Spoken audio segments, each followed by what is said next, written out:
नमस्कार दोस्तों, हमारे YouTube चैनल फन स्टडी में आपका स्वागत है।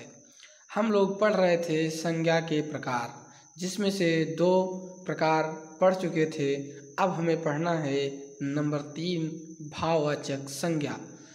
भाववाचक संज्ञा में कह रहा है थकान, मिठास, बुढ़ापा, गरीबी, आज़ादी, हंसी, चढ़ाई, साहस, वीरता आदि शब्द भाव शब्द गुण, अवस्था तथा क्रिया के व्यापार का बोध करा रहे हैं, इसीलिए भाववाचक संज्ञाएं हैं।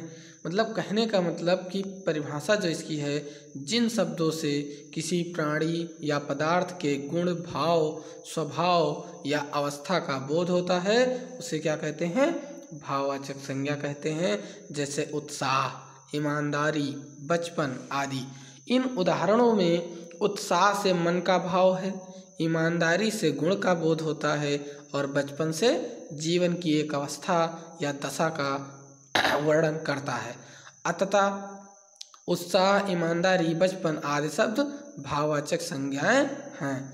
हर पदार्थ का धर्म होता है।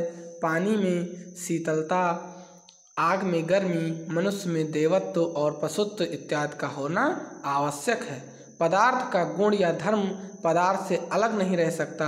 घोड़ा है तो उसमें बल है, वेग है और आकार भी है। व्यक्तिवाचक संज्ञा की तरह भाववाचक संज्ञा से भी किसी एक ही भाव का बोध होता है।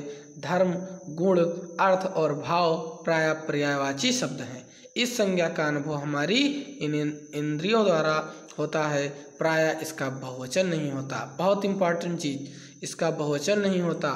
फिर कह रहा है भाववाचक संज्ञाएं बनाना। अब भाववाचक संज्ञाएं का निर्माण जातिवाचक संज्ञा, विशेषण, क्रिया, सर्वनाम और अव्यय शब्दों से बनती हैं। भाववाचक संज्ञा में संज्ञा बनाते समय शब्दों के अंत में प्रायः पन, त्वा, ता आदि प्रत्यय शब्दों का प्रयोग किया जाता है। जैसे स्त्री शब्द में त्वा जोड़ देने से क्या बन गया? स्त्रीत्व। भाई में चारा जोड़ दिया गया तो हो गया भाईचारा। तो ये सारे हमारे क्या हो गए? भाववाचक संज्ञा हो गई।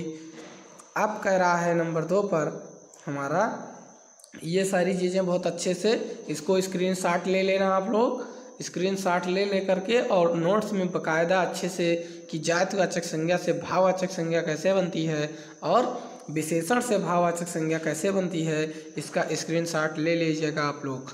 और फिर कह रहा है विशेषण से भाववाचक संज्ञा, जैसे खट्टा क्या है? विशेषण है। और भाववाचक संज्ञा बनानी है तो क्या हो जाएगा? खटाई। गरीब, गरीबी। पागल, पागलपन। इस सब का स्क्रीनशॉट ले लीजिए जल्दी से। फिर आगे देखो, बहुत इंपॉर्टेंट चीज़ें हैं। फिर ये देखो, कह रहा है क्रिया से भाववाचक, जैसे खोजना, तो खोजना से क्या हो जाएगा? खोज। जीतना से जीत, रोना से रुलाई। ये सारी चीज़ें क्रिया से भाववाचक संज्ञा बनाई गई हैं। क्रिया द्वारा भाववाचक संज्ञा है और इसको अच्छे से, ये इम्पॉर्टेंट है, परीक्षा की दृष्टि से पूछा जाएगा। एक से 2 क्वेश्चन जरूर पूछे जाते हैं कॉम्पिटिटिव एग्जाम में। और क्लास 10th और 9th के लिए तो वेरी वेरी इंपॉर्टेंट है। क्लास 10th और 9th वालों के लिए बहुत इंपॉर्टेंट है, क्योंकि उसमें पहला चैप्टर ही है उपसर्ग प्रत्यय द्वारा बनाए गए शब्द। और उसमें ये जरूर पूछा जाएगा कि ये प्रत्यय लगा करके भाववाचक संज्ञा बनाइए। तो आप लोग इसको बहुत अच्छे से ध्यान दीजिए, स्क्रीनशॉट लेते रहिए। संज्ञा से विशेषण बनाना।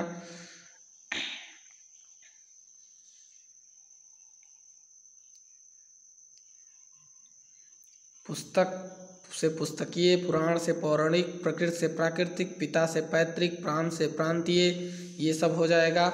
आप लोग इसको अच्छे से अपनी नोट्स में बहुत अच्छी सजावट दे करके और इसको दिमाग में और नोट्स में दोनों में उतारना है तुमको, क्योंकि हमें क्या करना है? हमें अच्छे से अच्छा मार्क अचीव करके हमें अपना नाम रोशन कर देना है। फिर अब कह रहा है नंबर 4 पर समूहवाचक संज्ञा। समूहवाचक संज्ञा मतलब जिस संज्ञा से वस्तुओं के समूह या समुदाय का बोध हो उसे समूहवाचक संज्ञा कहते हैं, अर्थात ग्रुप। जिस व्यक्तियों का समूह, भीड़, देखो भीड़ बहुत होती है, जनता, सभा लगती है, बड़ी सभा लगती है, कक्षा में कई बच्चे रहते हैं, वस्तुओं का समूह हो, गुच्छा हो, कोई कुंज हो, मंडल हो, गोंद हो। फिर कह रहा है नंबर 5 पर द्रव्यवाचक संज्ञा, जिस संज्ञा से नाप तौल वाली वस्तुओं का बोध हो उसे द्रव्यवाचक संज्ञा कहते हैं। दूसरे शब्दों में जिन संज्ञा शब्दों से किसी धातु, द्रव्य या पदार्थ या तरल चीज़ों का बोध हो उन्हें द्रव्यवाचक संज्ञा कहते हैं। अर्थात खाने पीने की चीज़ जितनी भी होगी, तरल चीज़ें जितनी होंगी, सब द्रव्यवाचक संज्ञा कहलाएंगी। फिर जैसे कह रहा है, जैसे तांबा, पीतल, चावल, घी, तेल, सोना, लोहा आदि। अब कह रहा है संज्ञाओं के प्रयोग में कभी कभी उलटफेर भी हो जाया करता है, तो कुछ उसके उदाहरण में आप लोगों को मैं बताऊंगा कि कब व्यक्तिवाचक संज्ञा होगा, कब जातवाचक संज्ञा होगा, कहाँ क्यों होगा, कारण क्या है। इन सब चीज़ों को मैं अगली जब प्रैक्टिस लाऊंगा तो बहुत अच्छे से आप लोगों को रिवीजन करवा दूंगा एक बार फिर से, और आप लोग इसको अच्छे से अपने दिमाग में, अपनी कॉपी में उतार लेना और ज़िंदगी भर के लिए नहीं भूलोगे, मेरा वादा है। और अगर आपको वीडियो अच्छी लगी है तो इसे सब्सक्राइब कीजिए, लाइक कीजिए और ढेर सारे मित्रों को शेयर कीजिए।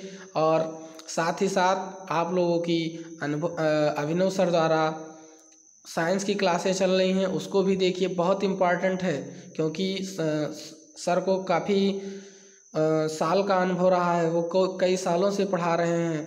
और क्या नाम है, विकास सर द्वारा तो लाजवाब की क्लास चलती है जीएस की। जीएस भी साथ साथ पढ़ते रहिए, क्योंकि आप लोगों के सामाजिक विषय में उससे 2-4 क्वेश्चन जरूर आएंगे। और कॉम्पिटिटिव एग्जाम वालों के लिए तो बहुत इम्पॉर्टेंट है। जो क्वेश्चन पूछा जाता है बस हम लोग वही पढ़ाते हैं, हमें फालतू चीज़ पढ़ाने की आवश्यकता नहीं है। जो चीज़ें आनी है, जिससे हम लोग क्या करते हैं, प्रीवियस ईयर का पेपर उठाते हैं और उसमें देखते हैं कि कितनी बार कौन सा क्वेश्चन पूछा गया है, उसी का टॉपिक हम लोग डालते हैं। तो इसलिए विकास सर की क्लास और अभिनव सर की क्लास देखिएगा। धन्यवाद।